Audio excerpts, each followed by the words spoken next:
Brothers in Islam, Assalamu alaikum wa rahmatullahi wa barakatuh. Today, inshallah ta'ala, this is the final lecture about Aqidah and the importance of Aqidah, which we call purification of belief or purification of the creed from associating with Allah partners. And this lecture, inshallah ta'ala, it's a continuation of three. This is the third one. And I advise my brothers and my sisters, if they are listening in the back, to attend it, because it's an important lecture for us, and it's important for us to learn our deen. As we know that Allah Azza wa Jalla stated in the Quran, وَمَا خَلَقْتُ الْجِنَّ وَالْإِنسَ إِلَّا لِيَعْبُدُونَ, I have not created the mankind nor the jinn kind except for my worship, for the worshipping Allah Azza wa Jalla alone with no partners. Now, we need to understand that the scholars of Islam, from the early stage of Islam, they were keen to teach the people about the importance of their creed. And this is following the path of the Prophet ﷺ. The Prophet ﷺ, he wasn't sent as an engineer ﷺ. He wasn't sent as a doctor ﷺ. He was sent as a messenger to the mankind. And he was sent to rectify the faith to Allah and to make the faith to be purely for Allah Azza wa Jalla alone with no partners. Now, and that's why the scholars of Islam, they continued the work of the prophets of Allah to convey the message of Allah to the people and to teach the people, to educate them about their belief. And one of them is our great Imam As-San'ani rahimahullah. He was in Yemen, rahimahullah, and we talked about his biography in the first episode. You could find it, inshallah ta'ala, on YouTube. Now, he mentioned few things about the creed and about the mistakes that the Muslims, they fail in. Because many Muslims, unfortunately, they fail into shirk knowingly or unknowingly. And these, when they fail into shirk, many of them, they don't understand why they fail into this shirk, or they don't understand the concept of Tawheed, oneness Allah Azza wa Jal in the matters of worship, or singling out Allah Azza wa Jal in the matters of worship. And that's why, because of their mistakes, he mentioned, rahimahullah, the author of this Aqidah book, he said, whoever calls Allah Azza wa Jal laylan wa nahara, night and a day, wa sirran wa jihara, and secretly and as well openly or publicly in front of the people. وَخَوْفًا وَطَمَعًا. So whoever called Allah Azza wa Jal day and night, and secretly and as well openly, وَخَوْفًا وَطَمَعًا, and he has a fear and he has a desire that Allah Azza wa Jal will give him what he wish, and while he is calling Allah Azza wa Jal, he calls other than Allah Azza wa Jal or someone with Allah Azza wa Jal. Which means, for example, we have a common mistake that happens amongst Muslims. When they say Ya Allah, then they say Wal-iyadhu billah, they say Ya Rasulullah. Yeah? So they are calling with Allah Azza wa Jal someone, and they are making someone equal to Allah Azza wa Jal, and making someone who has a will exactly the same will of Allah Azza wa Jal. Wal-iyadhu billah. So he said, rahimahullah, this person, they have arrogance to call Allah Azza alone. And that's why he said, إِنَّ الَّذِينَ يَسْتَكْبِرُونَ عَنْ عِبَادَتِي, those ones who have the arrogance from my worship, سَيَدْخُلُونَ جَهَنَّمَ دَاخِرِينَ, they will enter Jahannam in humiliation. They're going to be humiliated in Jahannam. Not just they will enter Jahannam, they're going to be humiliated in Jahannam. Because Allah Azza wa Jal, Allah said in the Quran, مُخْلِصِينَ لَهُ الدِّينَ حُنَفَاءَ وَمَا أُمِرُوا إِلَّا لِيَعْبُدُوا اللَّهَ مُخْلِصِينَ لَهُ الدِّينَ حُنَفَاءَ. They were only commandment to worship Allah Azza wa Jal alone, مُخْلِصِين, sincerely for Allah Azza wa Jal alone, and in monotheist, following the path of Ibrahim and his children, which means the path of the prophets of Allah Azza wa Jal, Ibrahim and Ishaq and Ismail and Yaqub and all the prophets and messengers of Allah. And their call was worship no one except Allah and follow the path of the prophets of Allah. That's why he said it is the duty of the ulama, the duty of the scholars of Islam, to show, to explain and show the people that the pure belief in Allah Azza wa Jal, and as well to show the people the mistakes that they fail in while they are worshipping other than Allah Azza wa Jal, or while they are calling other than Allah Azza wa Jal. And this is, he said, and this is exactly those ones who calls the people of the graves and calling other than Allah, they are imitating the pagans. At the time of the Prophet ﷺ, they are imitating those ones who used to associate with Allah partners, those the people, the tribe of the Prophet ﷺ, who used to call other than Allah Azza wa Jal. And that's why it's a duty of the scholars and the du'at and all the people who are in charge to rectify this.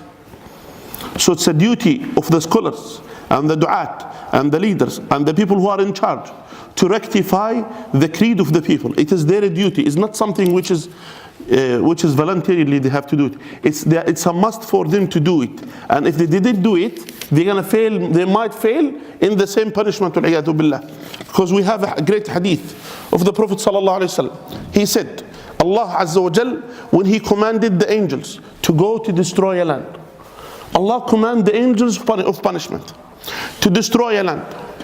And then the angels of punishment came back to Allah, where Allah knows best. They told Him, "Oh Allah, we found amongst them a man who is a believer in you." So Allah sending angels to destroy a land. And the angels came back to Allah Azza wa Jal, saying to Allah, there is a believer amongst them. Someone who is a believer amongst them. He's a Muslim. Then Allah will say to them, Bihi fabda'u. You start with him. You start the punishment with this person. Then the angel is wondering, oh Allah, he is a believer. He said, Tabaraka wa ta'ala will say, he said to them, he said, Ma tama'ara wajhuhu lidhikri ismi bisu'in qat.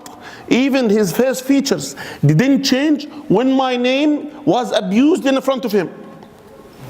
So he was hearing and seeing people humiliating Allah Azza wa Jal by worshipping other than Him and saying things about Allah Azza wa Jal or claiming that Allah Azza wa Jal have children and all these things that you are humiliating the name of Allah Azza wa Jal.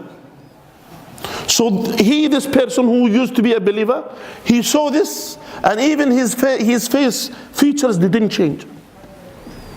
And why is that? That shows what is in his heart. He was okay with that. And that's why it is very dangerous for a believer when you see something which is evil. As the Prophet ﷺ, he said, "Man ra'a minkum munkaran falyughayyirhu biyadihi." Whoever saw something which is evil, then let him change it with his hand. If he is not able to change it with his hand, let him change it with his tongue, which means by advice and the right approach. And then if he is not able to change it with his tongue, then let him change it in his heart. وَذَلِكَ أَضْعَفُ الْإِيمَانِ. And let him change it in his heart. This is the weakest of the belief. And what is in your heart, it has to be shown on your face. And that's why he said, and those ones who claims that that Allah has partners, what they do, and now he starts exposing them and saying things about those ones who thinks they are Muslims, and in the same time what they do, their practices that shows is something which is opposite to Islam. Now he said, they used to make vows for other than Allah Azza wa Jal, which means they used to make a promise. If Allah give me such and such, I will give to such and such grave from it. Or I will give the grave, or in the grave, or around the grave something. Yeah? So he is linking his giving or linking his vow with a grave or with someone who is not able to change for himself. He's not able even to benefit or harm himself in the grave. That's why Allah said in the Quran, وَيَجْعَلُونَ لِمَا لَا يَعْلَمُونَ نَصِيبًا مِمَّا رَزَقْنَاهُمْ. He said they make from the things that they don't know, which means the things that they don't know if they benefit or harm, they give them a portion of what we have sustained them. Subhanallah. Allah is sustaining you rizq, and you are using this rizq to associate with Him partners. And it happens. For example, we know and we are aware, we hear people, for example, if Allah will give me, for example, a son or something like that, I will go to the grave of Jilani, for example, or I will go to the grave of such and such wali, and I will give my vow there. The nudhur, what they call it, nudhur. So those money which they give it to who?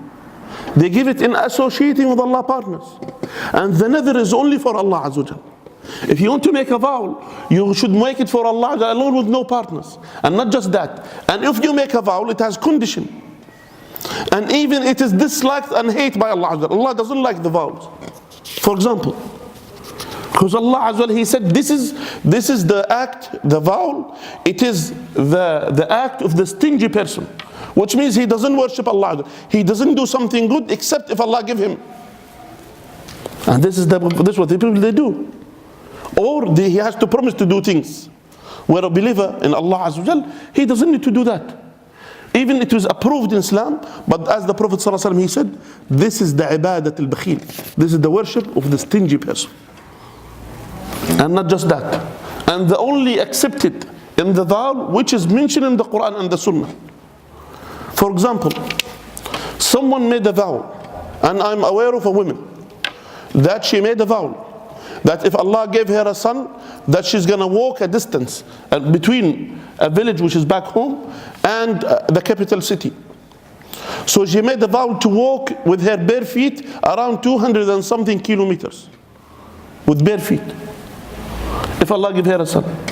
So what she did, instead of, for example, go and ask the people of knowledge, she went, and unfortunately in that place, there used to be someone who's, in the daytime he's imam, and in the night time he works as a magician. Yani part-time magician he does. That's what he does.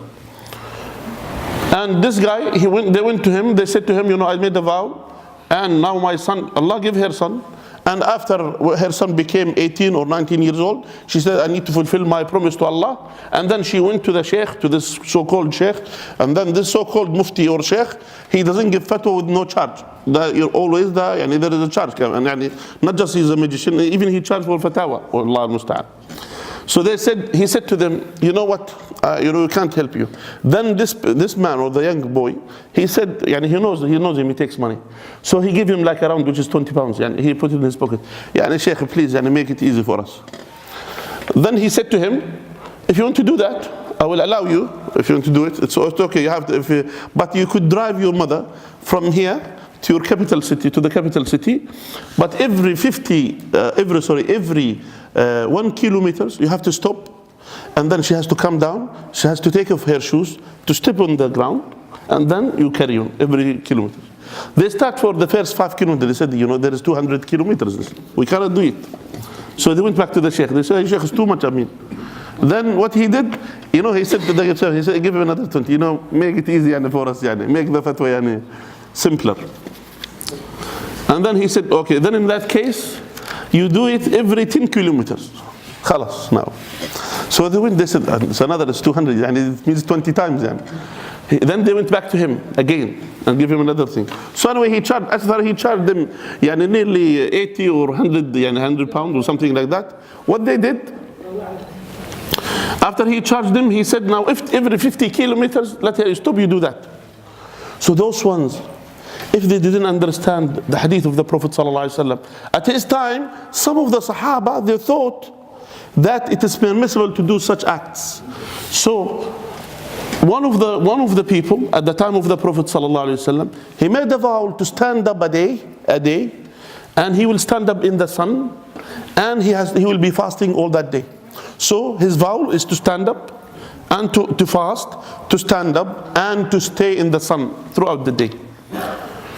When the Prophet ﷺ heard that, then he said, Muruhu, command him, فَلْيَجْلِسْ, let him sit down, وَلْيَسْتَظِلْ, and let him take a shade, وَلْيُتِمَّ صِيَامَهُ, and let him continue his fasting. So the Prophet ﷺ, he approved for him what? The fasting only. And he didn't approve for him any other than that. So this is the understanding of the Sahaba. This is how the Sahaba, they understood it, and that's why they practiced this. After the death of the Prophet ﷺ until nowadays, they and the scholars after them, and all which is the scholars of Islam until nowadays, this is what they teach the people. The only vow which is accepted is the act of worship which is approved in the Quran or in the Sunnah of the Prophet ﷺ. And this vow has to have condition. It has to be purely and sincerely for Allah Azza wa Jalla, firstly. The secondly, it has to be act of worship. And the third thing, this vow, it has to be not for anyone else except, which means the sincere for Allah Azza wa Jalla. It shouldn't be for anyone else other than Allah Azza wa Jalla. And if one of these two conditions wasn't there, then the vow is not accepted. And if the vow was affirmed with these two conditions, then the third thing, the Prophet ﷺ, he said, it is the worship of the stingy person. وَالْعِيَاذُ بِاللَّهِ. Now they claim, wrongly, the people, those ones, thinking that the istighatha, or asking aid from other than Allah Azza wa Jal, they thought it is permissible. According, they said, the people, they're going to make istighatha in the prophets of Allah on the Day of Judgment. The Sahaba of the Prophet sallallahu alaihi wasallam, they were seeking istighatha from the Prophet sallallahu alaihi wasallam, for example, while he was alive, to make dua for them, and so on and so forth. Now the question is, this goes against them, is not in their favor.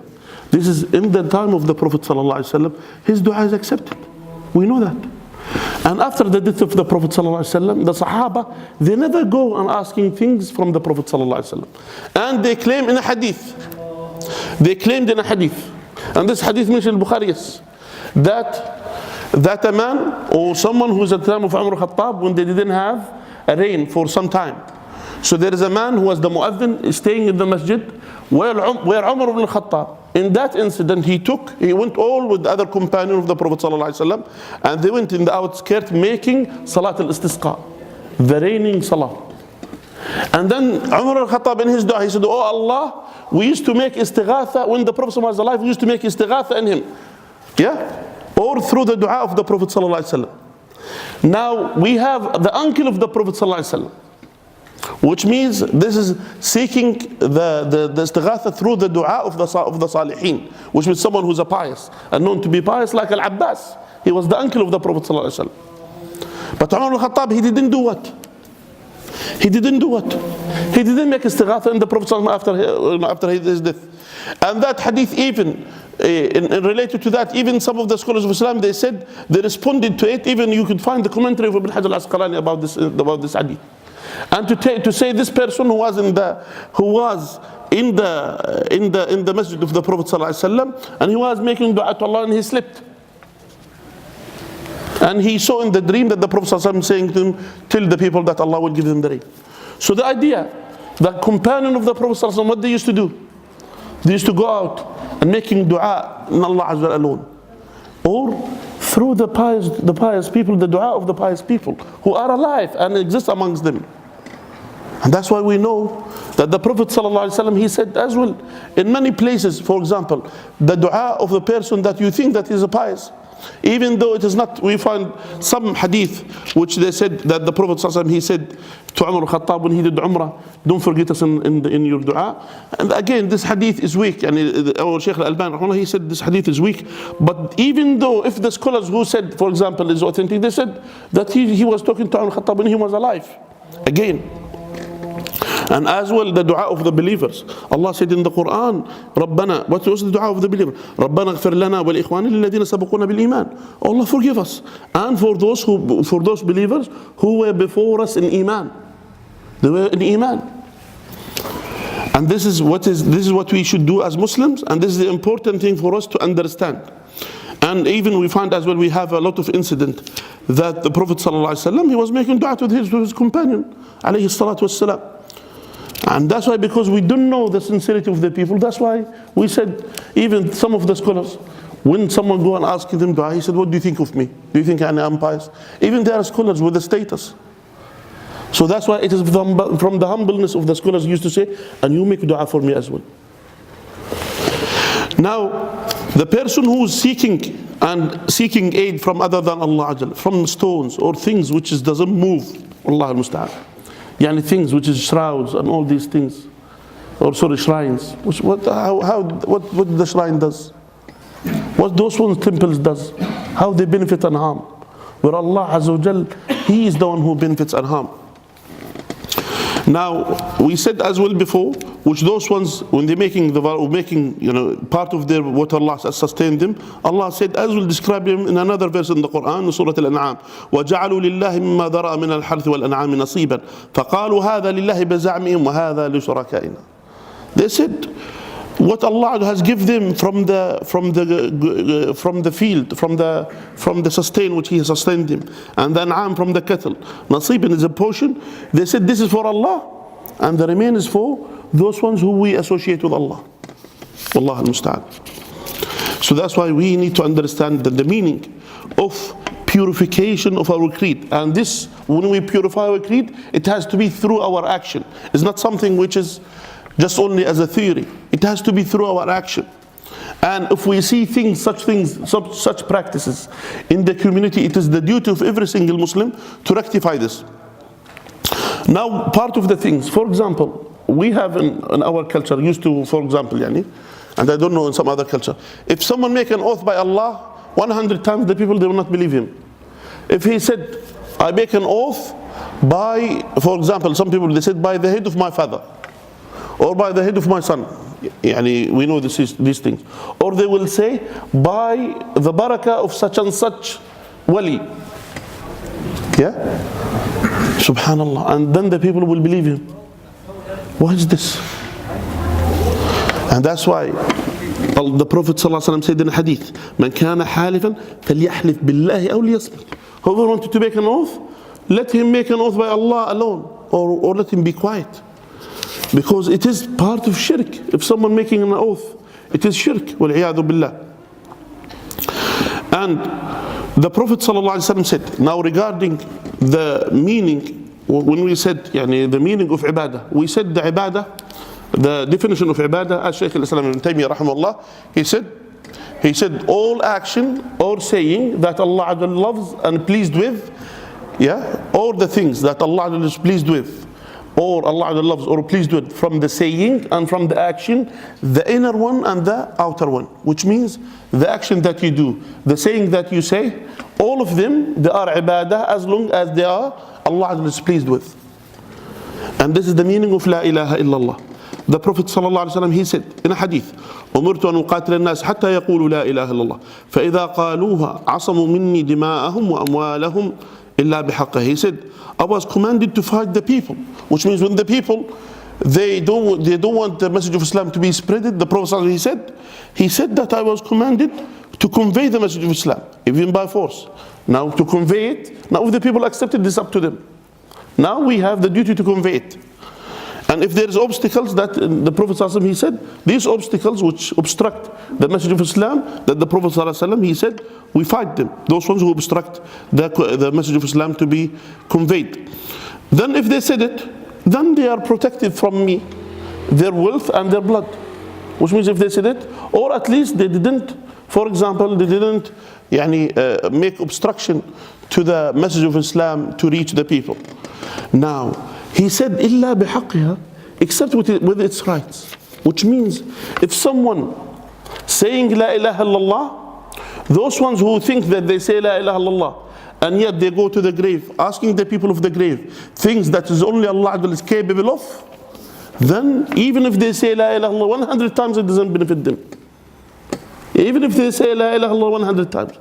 Either if they don't understand the meaning of La ilaha illallah, because Allah said in the Quran, فَعْلَمْ أَنَّهُ لَا إِلَهَ إِلَّا أَنَا. He said to the Prophet ﷺ, no, there is nothing worthy of worship except me.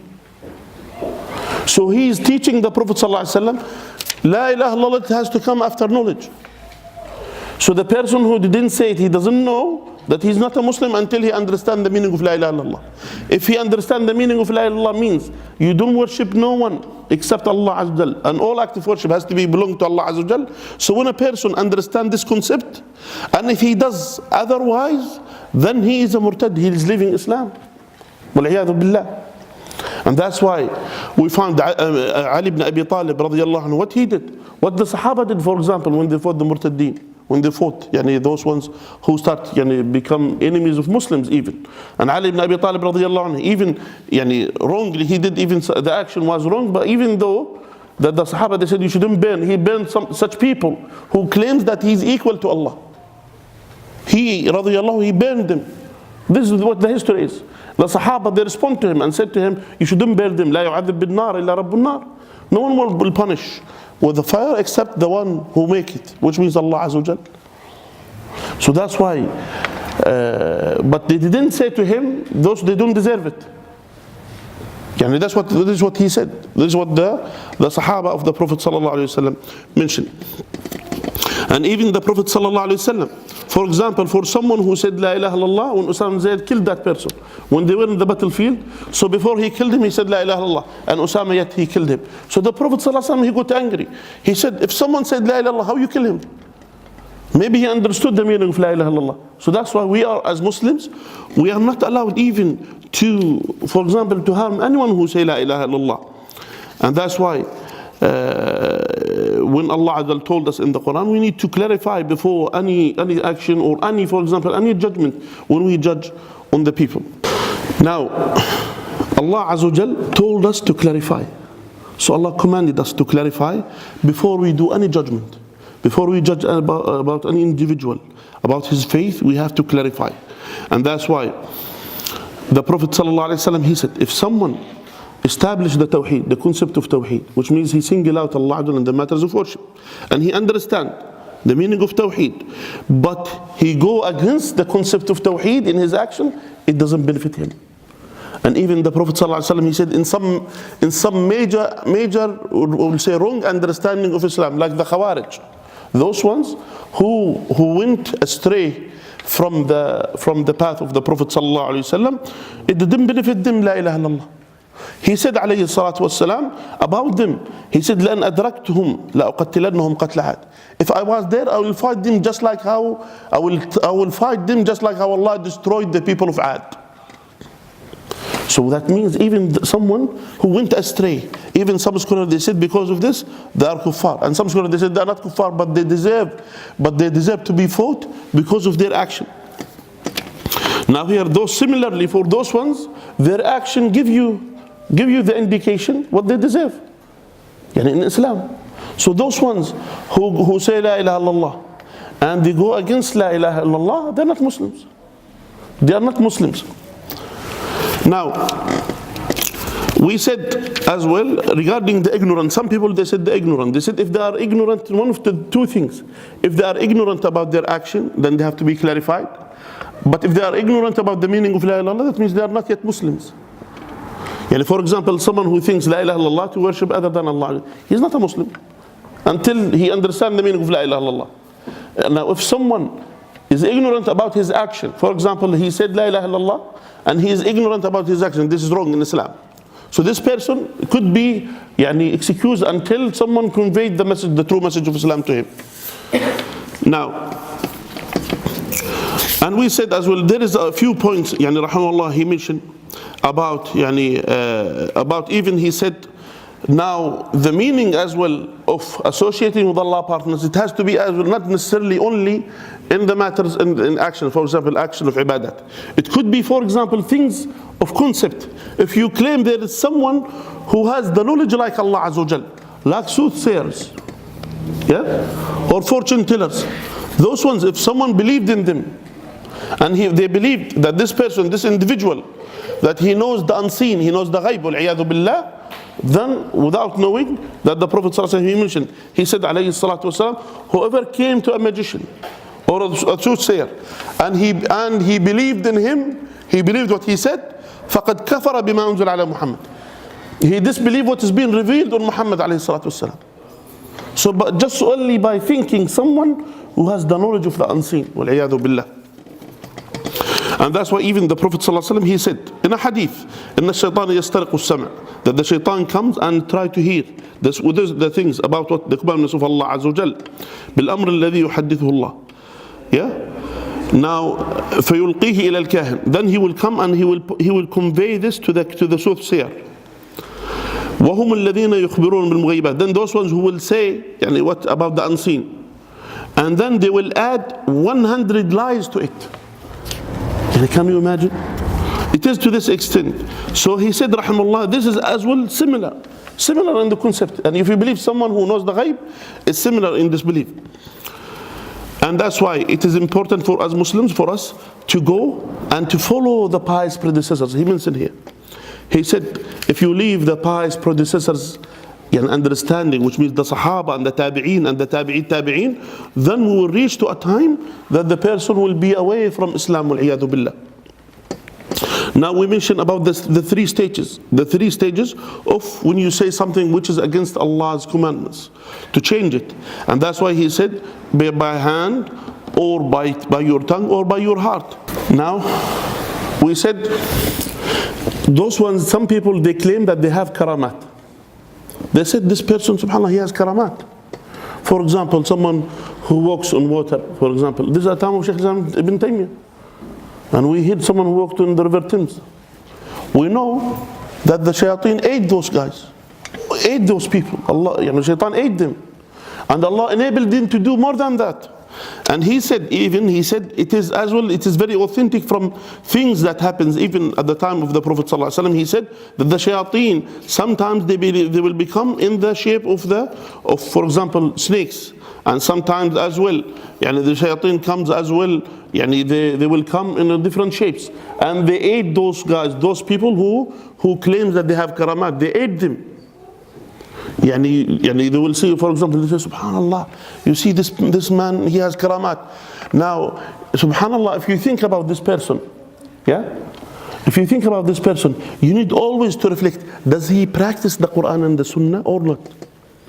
For example, I heard one brother, and he told me, he said, we went to debate someone with so-called karamat. He said, we came in the time of Asr. And he said, we heard the adhan of Asr, and he said, his murid, which is student or someone, said to them, he's sleeping. So he's sleeping from Asr. Then he said, we went to pray Asr, we came back. He said, where is the Sheikh? He said, he's sleeping. He said, we stayed there waiting until Maghrib. And Maghrib came. And we said, the adhan of Maghrib came now. He said, he's still sleeping. Subhanallah. He said, we went to the Salah and came back. Then he woke up just before Isha. He said, what about Asr? He said, you don't know, I'm praying in Haram. He said, I pray in Haram. So the question is, by the difference of time, Haram they pray early. I mean, if you think about it, they already prayed. How you prayed Asr, or you make Jam' Ta'khir, or what you have done, subhanallah. It is to this extent, they try to cheat even about these things. So that's why you should reflect. Even they said, subhanallah, they said you will read some of these extreme, I will say those extreme people, I'll call them extremists. They are extremists in their faith. They said such and such, he's wali from awliya Allah. He's wali. And from his karamat, from his things which is virtues, he does khutbah naked. He was, can you imagine? La hawla wa la quwwata. He go on the minbar naked. This is his, they said this is a karama. What's this, ya akhwan? What's this? Where is the minds of the people? Where is the minds of the people? Where is it? And one of them, he said, he stopped praying and fasting, doesn't do nothing, and he does all munkarat. They said, why do you do this? He said, I reached the yaqeen. Allah said in the Quran, فَعْبُدْ رَبَّكَ حَتَّى يَتِيكَ الْيَقِينَ. Worship Allah until you are sure, until you are certain. They said, I came to the certainty. They don't know certainty means death. So they said, now I reached the yaqeen, I don't need to worship. Or someone, he said on TV, he said, Allah told me, a'udhu billah, Allah ya akhi, criminals.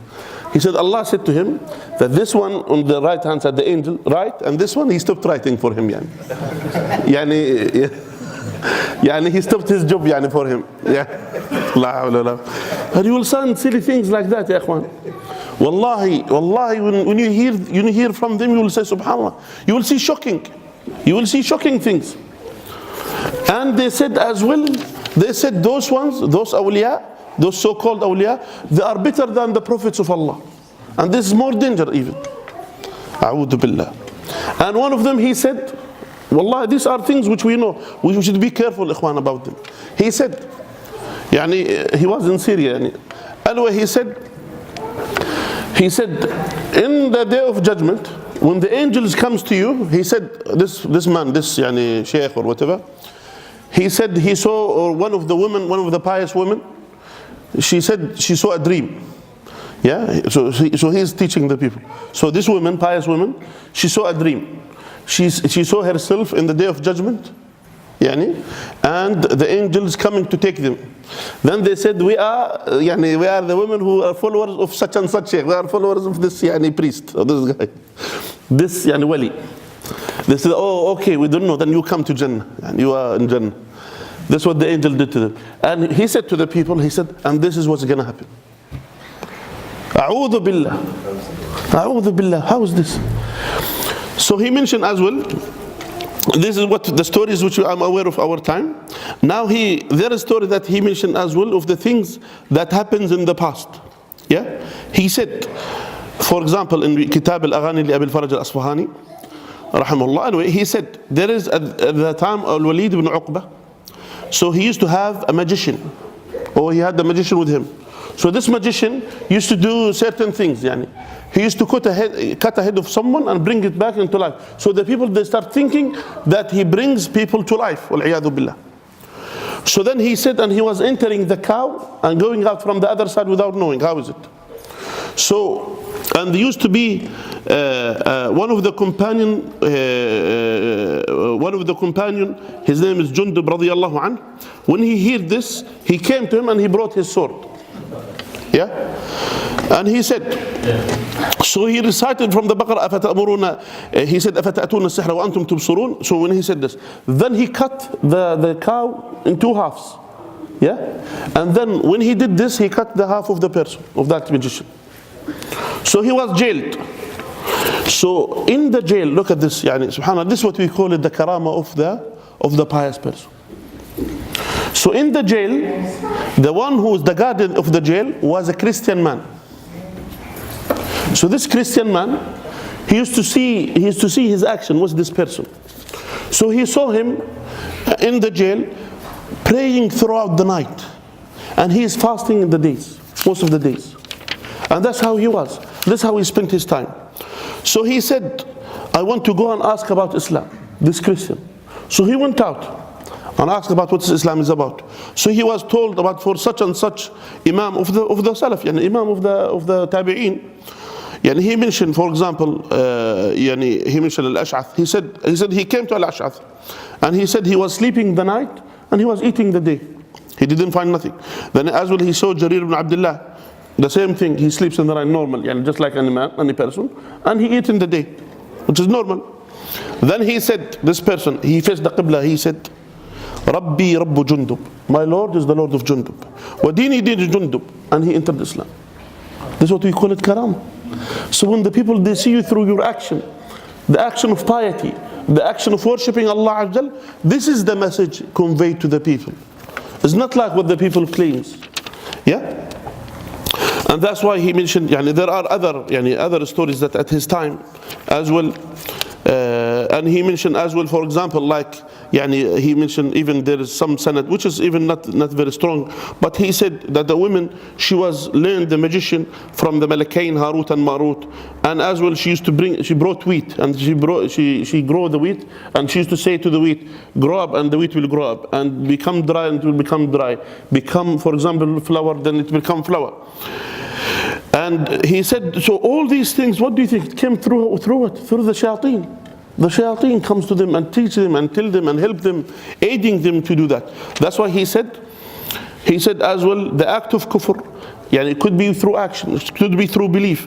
And as well, for example, some action, he mentioned, for example, humiliating the book of Allah, humiliating, for example, things that Allah has revealed to the Prophet ﷺ, or believe in a concept which is only belongs to Allah, for example, knowing the ghaib, or believe in a concept, for example, legislation of Allah Azza Jal, which is not like, for example, this what the people do better than what Allah has revealed.